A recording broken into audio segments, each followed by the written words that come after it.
Assalamualaikum warahmatullahi wabarakatuh. Alhamdulillah, hari ini kita bertemu kembali di pertemuan yang kedua mata kuliah percakapan antar personal.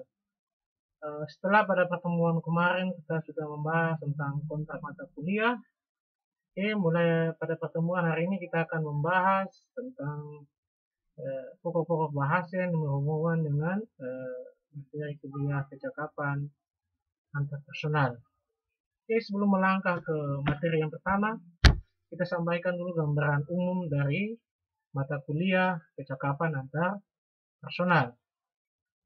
Gambaran umum, mata kuliah ini memberikan pemahaman kepada mahasiswa bahwa percakapan antar personal adalah ilmu yang bertujuan untuk memelihara, membina, dan menciptakan hubungan baik antara individu dengan individu dan individu dengan organisasi. Dengan menggunakan kemampuan berbicara atau mengisi konten baik secara verbal maupun non-verbal, dengan menggunakan semua sarana yang ada secara efektif dan efisien, sehingga mahasiswa memiliki kemampuan, kesanggupan, dan keterampilan dalam pengembangan diri dan bersosialisasi dengan lingkungan sekitar. Jadi kesimpulannya adalah mata kuliah ini adalah bagaimana membentuk pribadi seseorang dalam menjaga, membangun hubungan dengan sesama individu, baik itu individu secara pribadi maupun individu secara kelompok, ya. Begitupun juga dengan cara bagaimana membangun hubungan, ya, baik itu dari melalui hubungan secara verbal, kalimat, maupun hubungan secara emosional atau psikologi, ya, non verbal, dengan memanfaatkan berbagai potensi. Kemudian tujuan akhirnya adalah dia harus efektif dan efisien. Dan tujuan akhir dari pemahaman tentang percakapan antar personal adalah bagaimana menumbuhkan atau memperlihatkan kemampuan dan keterampilan yang dimiliki oleh setiap individu, ya. Jadi di sini kita mau membahas bagaimana seseorang itu memperlihatkan kemampuan individunya. Dia, saya punya kemampuan di sini, saya mempunyai kemampuan berkomunikasi secara verbal. Ada juga orang yang punya kemampuan berkomunikasi secara non verbal.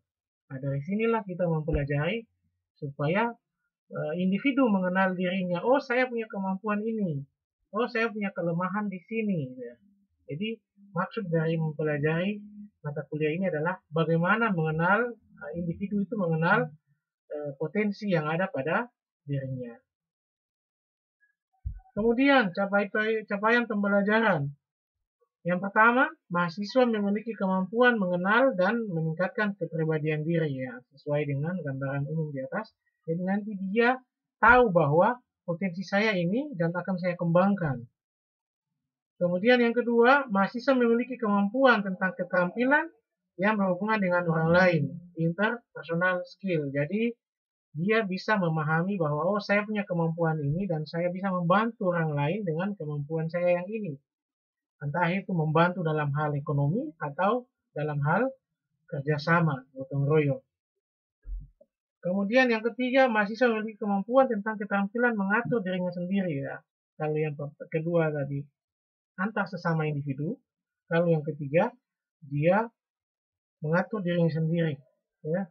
Bagaimana dia mengatur dirinya untuk hidup disiplin, bagaimana dia mengembangkan diri supaya menjadi lebih baik, bagaimana dia mengembangkan keterampilan dia supaya lebih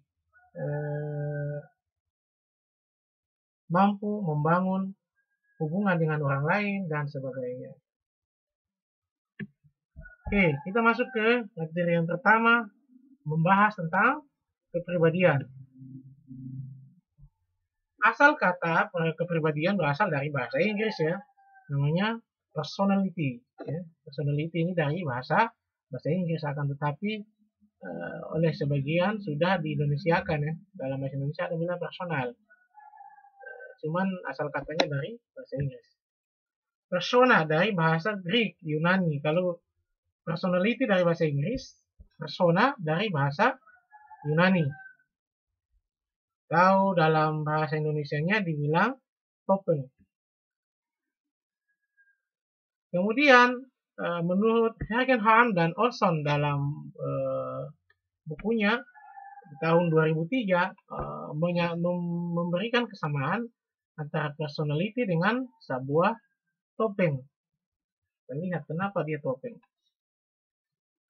Personality sama dengan kepribadian. Dia juga sama dengan public self atau tampilan diri, yaitu presentasi dari seseorang ke dunia luar. Jadi personality itu adalah bagaimana memperlihatkan dirinya kepada orang lain. Bahasanya yang paling gampang kayak begitu. Jadi bagaimana dia mempresentasikan dirinya, memperlihatkan dirinya kepada orang lain. Beginilah saya, gitu kan.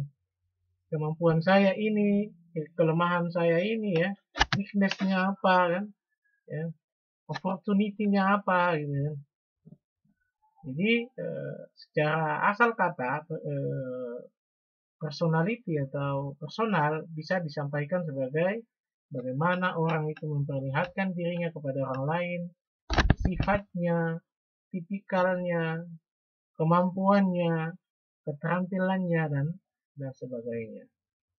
Ya, itu pemahamannya secara umum.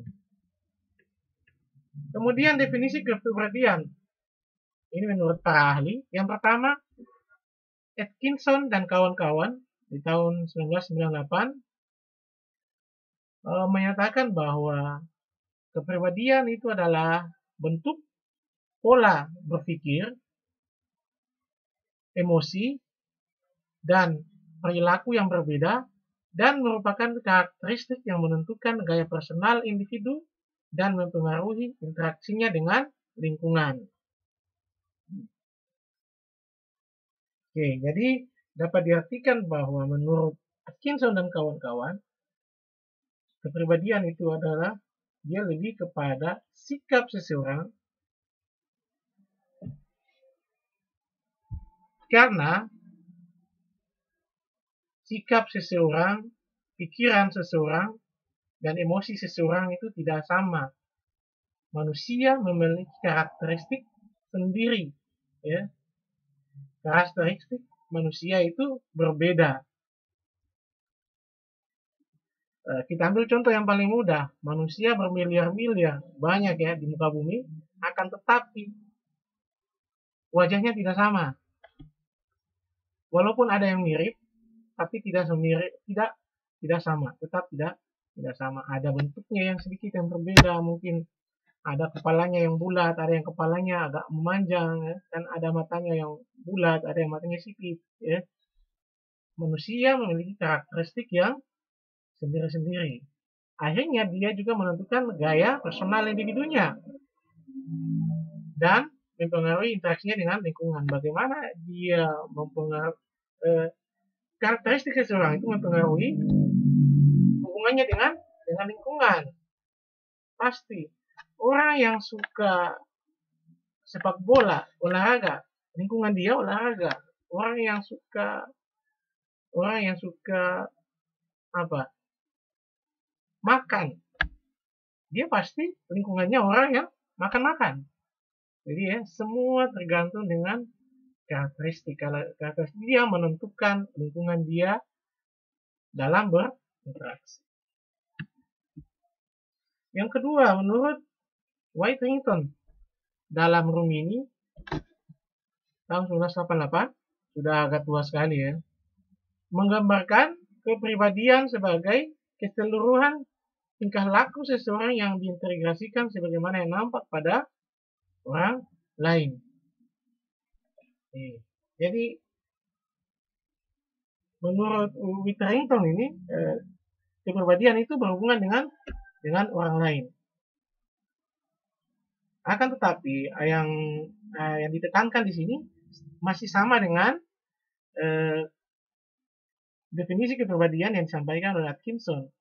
Kalau di Atkinson dia lebih ke karakteristik, Whiterington dia lebih ke tingkah laku, hal yang mirip. Ya. Tingkah laku di atas kan perilaku ini. Jadi kalau menurut Whiterington itu dia menggambarkan tingkah laku seseorang. Kepribadian itu menggambarkan keseluruhan dari tingkah laku seseorang. Ya. Jadi semacam paketnya begitu. Oh, kepribadian dia begini orang ini, gampang marah, gitu ya. Oh, dia ini mudah dalam berkomunikasi. Oh, dia ini cocoknya berkomunikasi nonverbal, gitu ya. Orang bisu disuruh bicara tidak mungkin. Akhirnya dia membutuhkan sarana dan prasarana dalam berkomunikasi. Ya. Nah, itu juga berhubungan dengan pengertian yang poin yang pertama di ahli yang pertama di atas, bahwa tergantung karakteristiknya dia bisu, otomatis lingkungan dia juga mempengaruhi. Dia bergaul dengan orang yang bisu, otomatis kalau dia bergaul dengan orang yang tidak bisu ada kesulitan. Ya.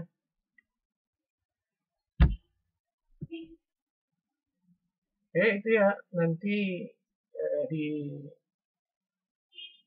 pemahaman ini kan pemahaman yang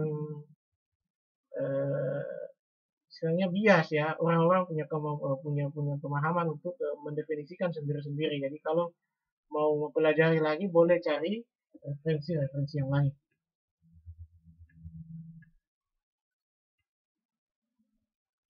Kemudian fokus dari kepribadian yang pertama, how every human being is like all other human beings, like some other human beings, and like no other human beings. Watak dan pribadi seseorang dalam manifestasi sehari-hari tidak selalu menggambarkan diri apa adanya. Ya, terkadang ya. Tidak selalu, makanya terkadang watak dan pribadinya tidak menggambarkan dirinya. Ya. Makanya kenapa dari awal sudah digambarkan dengan topeng. Kadang manusia bersembunyi di balik topeng. Kan? Jadi terkadang ya, tidak tiap hari, watak dan pribadi seseorang dalam manifestasi hari tidak selalu menggambarkan diri apa adanya ya. Kayak orang yang main film kan, kalau orang yang sering nonton film, dalam kesehariannya dia berbeda dengan keseharian dia pada saat dia bermain film. Ya. Akhirnya muncul justifikasi orang yang nonton film, terus ada orang yang mendapat peran antagonis yang selalu menjadi penjahat, hanya dicap bahwa orang ini punya pribadi yang tidak baik, ya. Tingkah lakunya tidak baik. Padahal itu bukan, itu hanya topeng. Ya. Aslinya ternyata tidak begitu. Ya. Jadi watak dan pribadi bisa saja tidak selalu menggambarkan dia padanya pada kondisi-kondisi tertentu. Ya, menggunakan tutup muka untuk menutupi kelemahan ya, terkadang ya orang-orang model-model kayak gitu ada juga banyak ya. Ini digambarkan dengan topeng. Jadi dia menggunakan topeng untuk menutupi kelemahannya. Ilustrasi gambarnya di sebelah.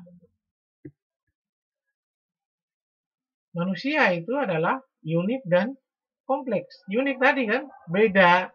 Ada anak kecil, ada bayi baru lahir, ada orang anak remaja, ya, dewasa, kakek-kakek, nenek-nenek. Unik. Kompleks, masalahnya banyak. Ya, unik, terdapat perbedaan individual antara manusia dengan makhluk-makhluk yang lain. Ya. Secara individual sudah pasti manusia berbeda dengan makhluk yang lain, binatang, ya, pohon-pohon, ya. Tidak sama, ya, unik. Unik itu bukan lucu ya, unik itu ada sesuatu yang berbeda, yang tidak sama. Manusia dengan binatang sama, punya nyawa, punya kaki, dan cuman binatang tidak punya pikiran, manusia punya kelebihan yang namanya pikiran. Ya. Kerjasama, binatang juga punya kerjasama, ya, manusia juga punya kerjasama. Binatang juga membangun komunikasi, manusia juga membangun komunikasi, tetapi ada yang unik dari antara perbedaan antara manusia dengan makhluk yang lainnya. Kompleks, melibatkan berbagai aspek ya. Tadi saya bilang banyak masalahnya kan. Ada kognitif, afektif, psikomotor, dan sosial. Saling berinteraksi dan bersifat dinamis ya, berubah-ubah, berkembang ya. Waktu kecil dia berpikirnya cuma bermain. Setelah dia agak remaja, masuk sekolah, dia berpikir bagaimana membagi tugasnya untuk tidur, makan, sekolah, belajar. Ya. Setelah dia besar, bagaimana dia mencari pekerjaan, membangun rumah tangga, dan sebagainya. Bagaimana dia beribadah kepada Allah Subhanahu wa Ta'ala. Jadi kompleks ya. Bagaimana dia membangun hubungan dengan orang luar, dengan individu-individu yang lain.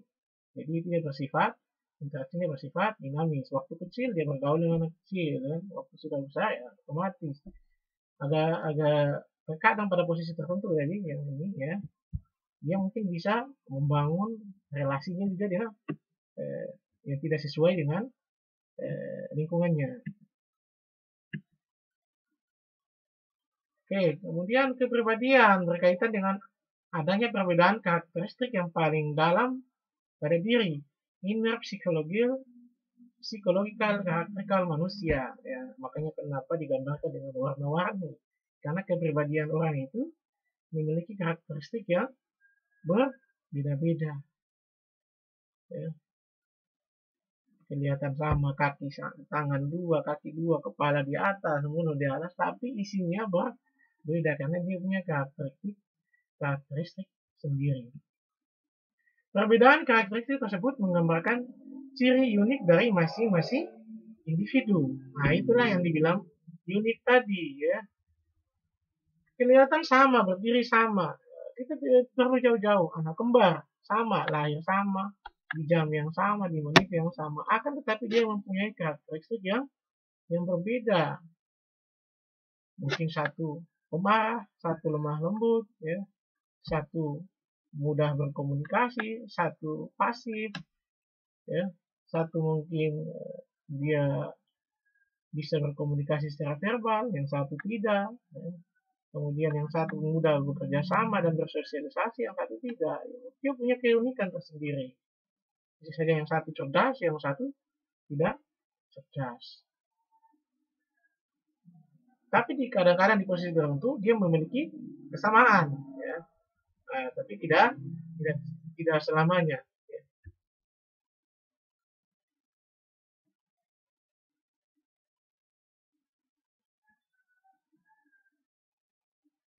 Faktor-faktor penentu kepribadian. Yang pertama, keturunan. Keturunan juga mempengaruhi faktor-faktor dari kepribadian ya. Bagaimana kebiasaan orang tuanya, biasanya bisa diturunkan kepada anak-anaknya ya. Bagaimana kebiasaan keluarganya dalam membangun hubungan, relasi, bagaimana keluarganya dalam berkomunikasi dan sebagainya. Ya. Jadi salah satu penentu kepribadian juga termasuk dalam keturunan. Ya, ternyata keturunannya itu orang yang rajin ibadah, otomatis melahirkan kepribadian pada anak-anaknya atau lingkungannya itu orang yang rajin beribadah.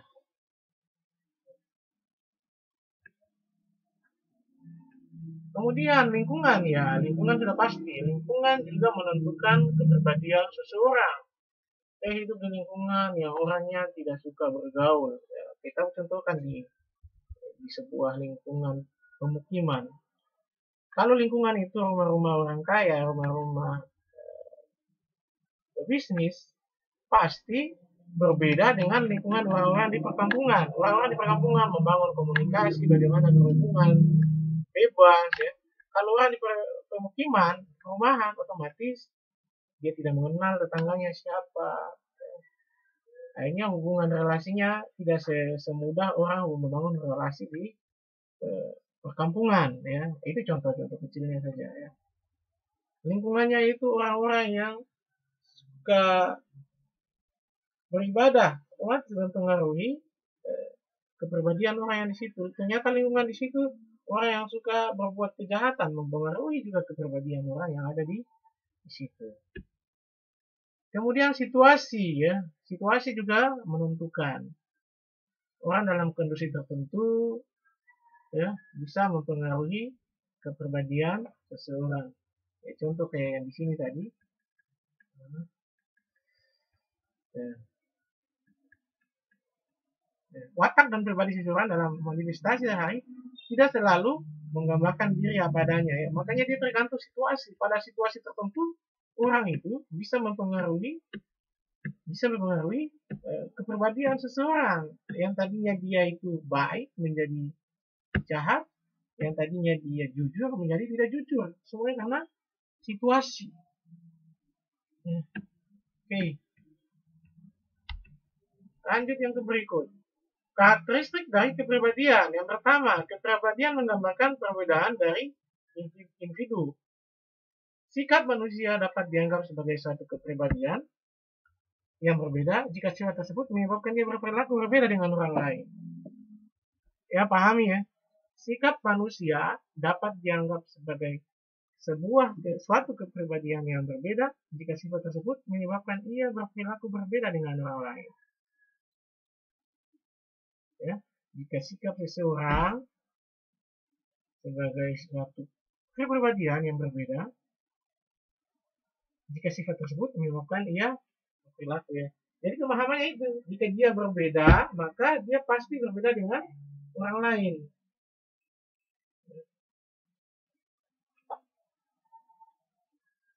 Jadi poin pertama, kepribadian menggambarkan perbedaan individu. Tadi sudah jelaskan di atas, orang yang kembar saja memiliki pribadi yang berbeda. Itulah uniknya manusia. Kemudian kepribadian menunjukkan konsistensi dan berlangsung lama. Karakteristik individu terbentuk sejak kecil, ya itu tadi ya, sudah disebutkan di atas. Sehingga sulit untuk dirubah ketika karakteristik ini telah melekat kuat, berlaku konsisten sepanjang waktu. Ya. Makanya kenapa orang diajarkan untuk membentuk kepribadian itu dari kecil. Dari kecil, anak kecil diajar bagaimana membaca, mengaji, ya. Anak kecil diajak bagaimana ke masjid, ya. Bagaimana mengatur waktunya untuk belajar. Karena jika sudah karakter ini sudah dibentuk dari kecil, maka agak sulit untuk dihilangkan dalam waktu yang cepat karena dia bisa berlangsung lama. Bedanya jika orang itu membangun karakteristik di usia yang sudah dewasa. Oh, saya mau merubah kebiasaan saya yang suka membuat kejahatan, suka mencuri, ya, membutuhkan waktu yang cukup lama karena untuk merubah kebiasaan itu dibutuhkan proses yang cukup panjang. Karena ini tadi pemahamannya ini perilaku konsisten yang sepanjang waktu. Karakteristik anak yang waktu pada masih kecil yang terbiasa tidak pernah bekerja, ya, malas, pasti terbawa sampai ke dia akan konsisten untuk mempertahankan kebiasaannya itu karena dia sudah menjadi karakteristik atau kepribadian seseorang. Kemudian yang ketiga, kepribadian dapat berubah. Sedikit kontradiksi dengan poin yang kedua ya. Kalau poin yang kedua bisa berubah, tapi berlangsung lama. Lihat ilustrasi bagaimana seorang anak berusia 0 sampai 1 tahun, aktivitasnya dia apa? Karakteristik dia cuma bermain. Tidak bisa berdiri, cuma bisa duduk. Kemudian pada tahap kedua, dia sudah mulai bisa berdiri. Pada tahap yang ketiga, dia sudah mulai bisa beraktivitas seperti layaknya orang yang punya akal. Kemudian tahap yang keempat, dia sudah bisa mulai menggunakan, dia sudah mulai bagaimana menata dirinya. Dan yang kelima juga sama, dia sudah mulai bagaimana melihat bagaimana penampilannya dia. Kepribadian bersifat permanen dan konsisten, namun bukan berarti bisa berubah. Situasi yang mengubah seseorang mengubah kepribadiannya ya. Jadi poin yang ini berpengaruh tadi. Tergantung situasi bisa mengubah kepribadian seseorang. seseorang.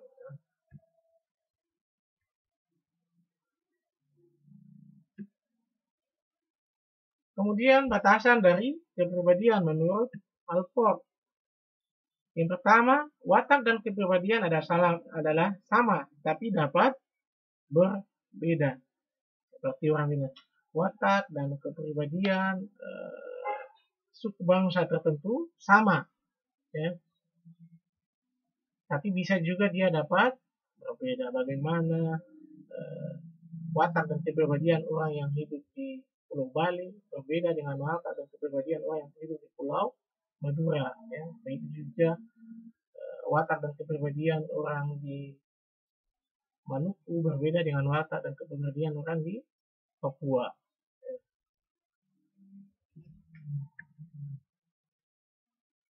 Kemudian watak atau kepribadian digunakan untuk memberi penilaian tentang perangai dan perbuatan manusia berdasarkan norma-norma masyarakat. Jadi watak seseorang itu dijadikan dasar untuk menilai, oh ternyata orang ini begini, ya. Orang ini suka begini-begini dan ternyata dia tidak sesuai dengan norma-norma masyarakat, ya. Orang masyarakat di situ, jika orang ini suka membantu, jika norma kebiasaan orang di situ bahwa orang yang suka membantu itu baik, maka nilainya baik. Akan tetapi jika orang di situ lingkungan masyarakat yang menganggap bahwa orang yang suka membantu itu tidak baik, ya penilaiannya menjadi tidak baik. Jadi pemberian nilai di sini bersifat fleksibel, tergantung bagaimana orang menilai. Kemudian kepribadian lebih cenderung memberikan gambaran apa adanya, ya. Apa adanya, kecuali dia berbohong, dan dia menggunakan topeng untuk menutupi kelemahannya.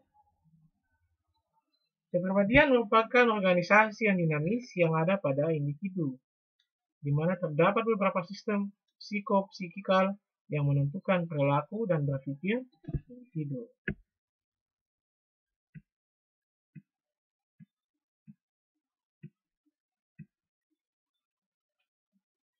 Kemudian dapat dijelaskan pembatasan kepribadian menurut Alford. Yang pertama, organisasinya dinamis. Keyakinan terdiri dari perilaku dan pikiran yang diterima individu sebagai pola yang berkaitan untuk mencapai tujuan. Dinamis berarti kepribadian itu selalu terbuka untuk berubah sebagai akibat pengalaman-pengalaman baru dan tujuan baru. Jadi organisasinya dinamis, dia berkembang mengikuti perubahan-perubahan yang terjadi. Pengalaman, kemudian pengalaman yang kemarin-kemarin dijadikan sebagai pelajaran untuk perubahan ke depan, ya. Jadi kepribadian berarti bersifatnya dinamis.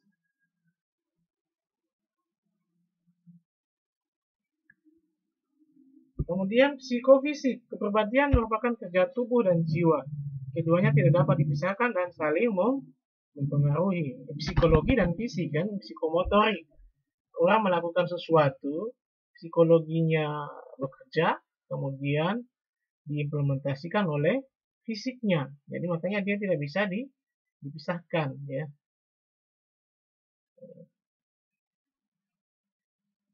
Orang marah, psikologinya dia marah, dilampiaskan dalam bentuk fisik, ya. Orang menangis, psikologinya dia bersedih dan fisiknya dia merespon, ya. Bersedih bisa saja dengan dorong, bisa saja dengan menangis dan sebagainya. Jadi keduanya merupakan dua hal yang saling mempengaruhi.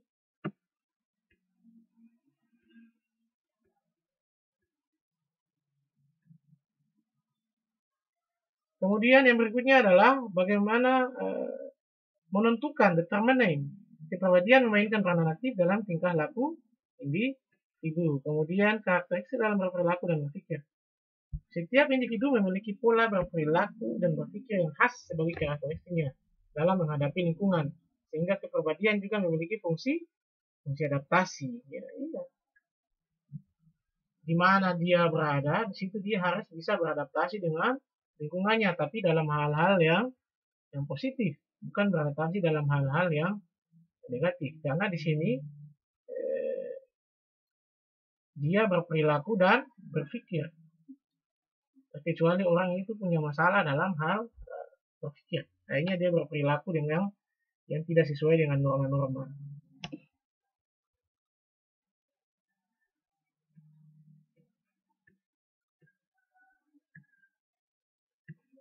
Kesimpulan, kepribadian memiliki keunikan atau kekhasan yang berbeda antara individu satu dengan individu yang lain. Jadi sudah dijelaskan di awal bahwa kepribadian orang itu tidak sama meskipun kelihatan fisiknya sama. Ya, kepribadian orang tidak bisa pasti memiliki keunikan. Walaupun ada yang sama tapi dia memiliki keunikan tersendiri. Khas, tidak sama. Individu memiliki style atau gaya untuk berpikir dan berperilaku yang konsisten dalam menghadapi lingkungan yang berbeda-beda. Ya. Style atau gaya seseorang itu tergantung lingkungannya. Ya. Kemudian kepribadian memiliki fungsi adaptasi yaitu menyesuaikan diri dengan lingkungan hidupnya. Jadi dia harus bisa menyesuaikan, beradaptasi dengan kondisi yang dihadapi di lingkungannya.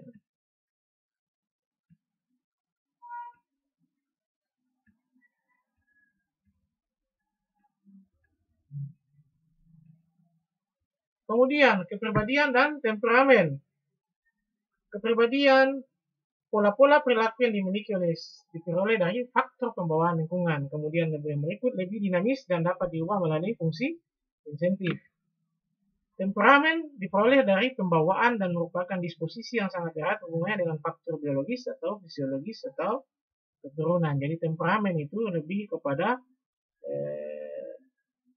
faktor biologis atau fisiologis atau keturunan. Ya. Sifat-sifat kepribadian yang banyak berubah karena insentif atau hal-hal lain yang lebih kompleks.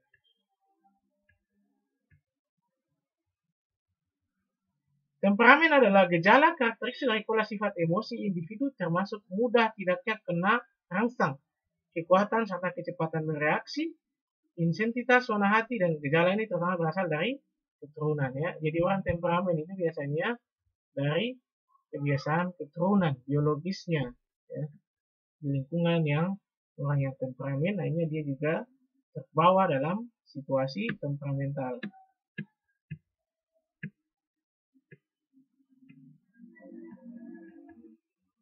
Kemudian faktor herediter pembentukan kepribadian. Pertama, pembawaan yang diperoleh dari orang tuanya. Jadi bisa saja dia temperamen karena bawaan dari orang tuanya. Ya. Faktor psikologi yang sering orang tuanya temperamental hanya terbawa kepada anaknya. Kemudian orang yang temperamental itu menurut Goleman itu bisa diubah melalui pelatihan. Kemudian faktor fisik, pengalaman pada usia dini, pengaruh kebudayaan, nama dan pemberian cap pada anak, perasaan berhasil dan gagal, keluarga, pola pendidikan, sikap orang tua, situasi emosional dalam keluarga. Jadi ini lebih kepada sifat faktor-faktor fisiologis ya. Pengalaman pada usia dini, mungkin pada usia dini sering mengalami hal-hal yang tidak menyenangkan, akhirnya menjadi temperamental. Kemudian pengaruh kebudayaan ya, kebiasaan ya, orang Madura, orang Papua, orang Maluku, orang Sulawesi, kebudayaannya berbeda-beda yang mempengaruhi temperamental seseorang. Nama dan pemberian cap pada anak ya, mungkin seringkali orang salah dalam memberikan cap kepada anaknya kan. Kemudian perasaan berhasil dan gagal, kemudian keluarga, pola pendidikan dan sebagainya, kemudian penerimaan lingkungan sosial. Mungkin di lingkungan sosial dia sering dibully ya, dianggap tidak ada ya. Kemudian kurang bergaul dan sebagainya.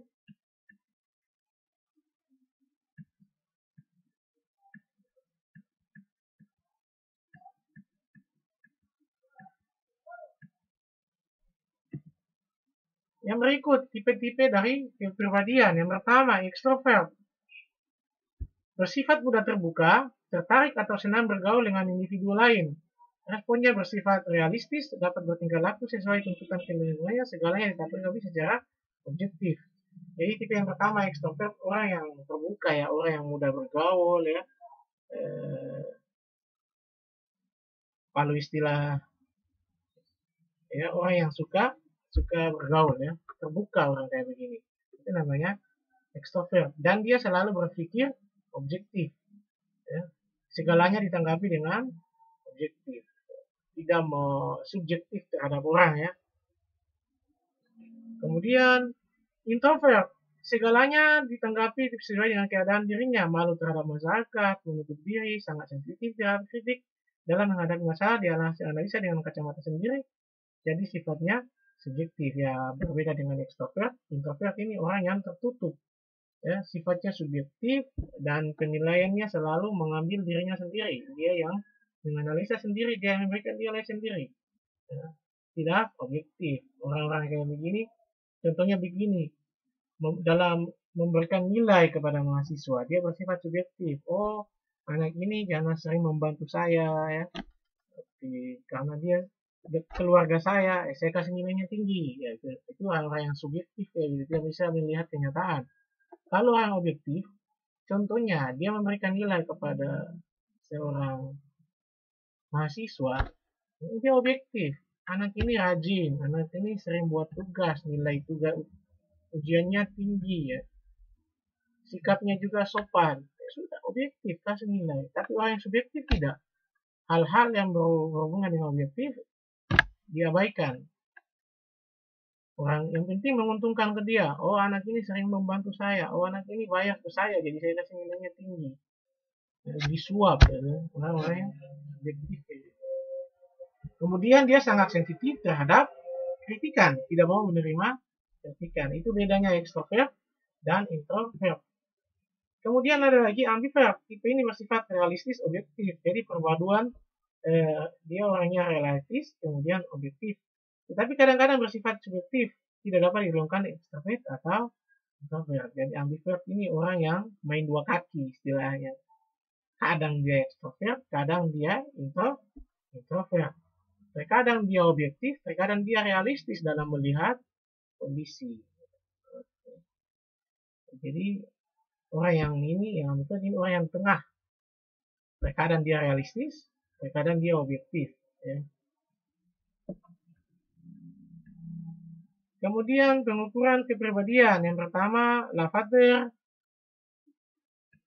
psikonomi, praimia. Kemudian ada cirologi, astrologi, grafologi, paralogi, dan psikologi. Itu contoh-contoh pengukuran dari kepribadian. Kalau Lavater namanya psikognomi, nanti cari sendiri di buku-buku.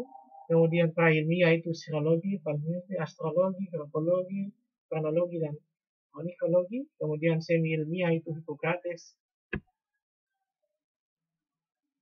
Semi ilmiah yang menurut Hippocrates adalah cairan badannya dan kemudian cara-cara ilmiah.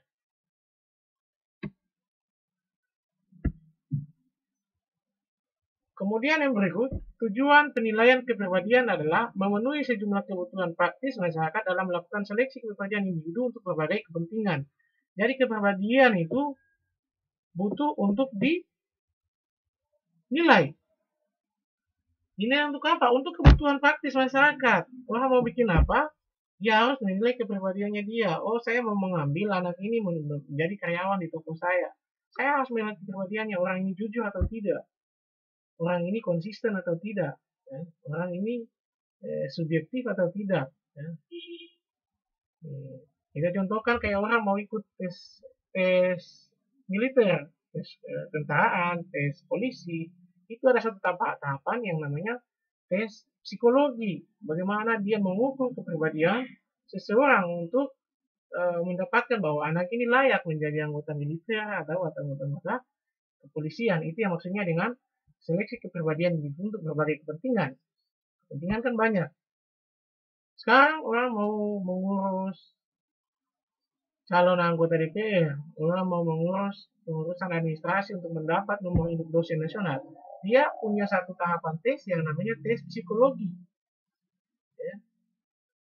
Mengisi beberapa ratus butir soal yang menyangkut dengan kepribadian, bagaimana membangun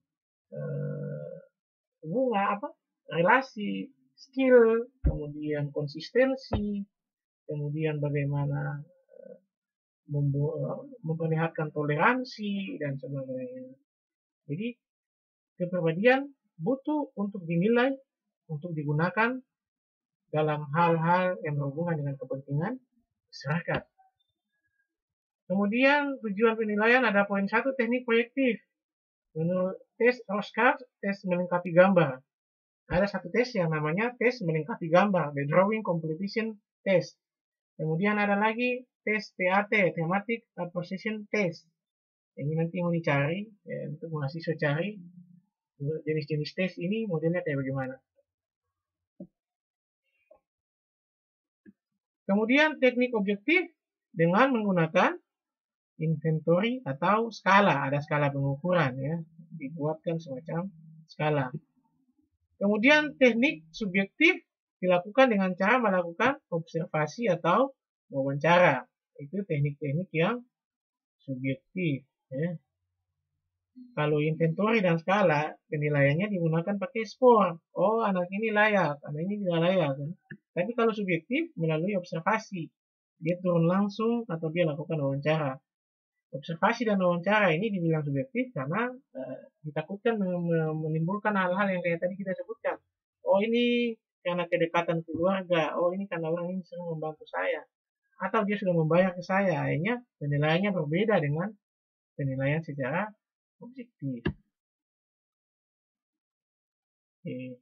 Gambar 1, Russian example, one of the Russian is what the person being tested in asked to tell the interview what he or she sees in the link board.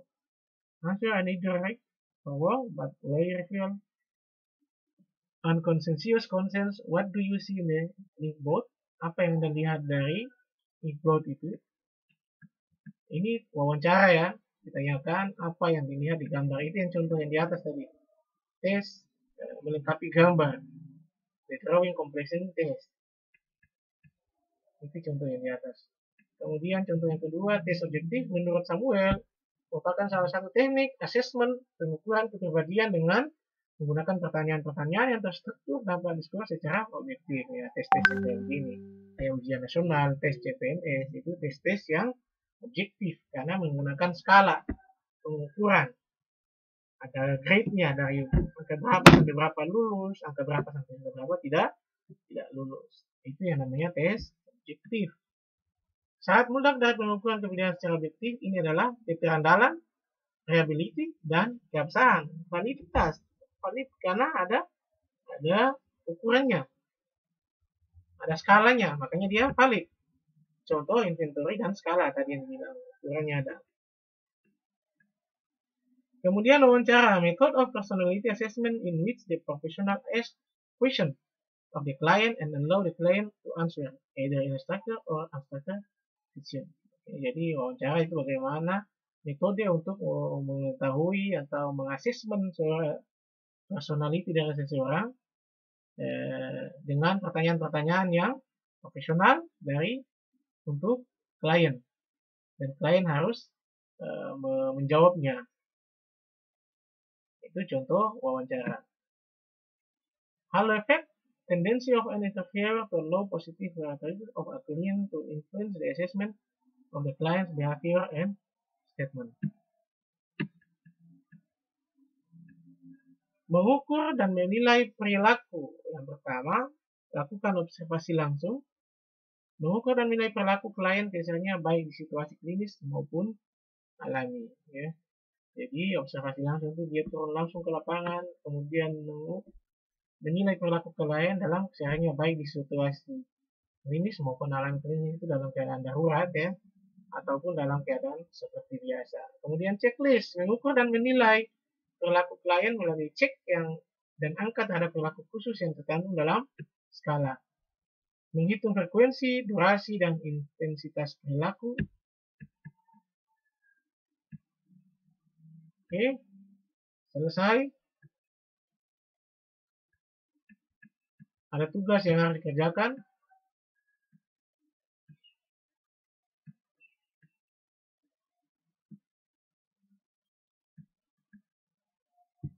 Tugas ini dikerjakan.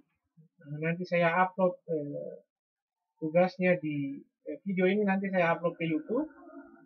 Dan silakan review kembali perkuliahannya.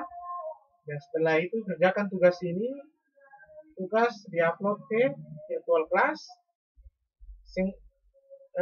Kemudian sering-sering untuk mengecek virtual class, karena jangan sampai jadwal untuk pengumpulan tugasnya sudah selesai, karena sistemnya buka tutup. Jadi kalau waktunya sudah selesai, sudah deadline, maka sistem sudah tertutup dan tidak bisa lagi mengumpulkan tugasnya. Jadi jangan lambat-lambat, jangan malas-malas, ya.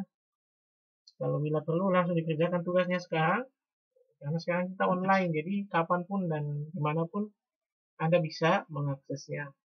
Oke, sampai di situ. Sampai jumpa pada pertemuan berikutnya. Silakan kerjakan tugas. Masih ada waktu yang cukup banyak untuk dikerjakan.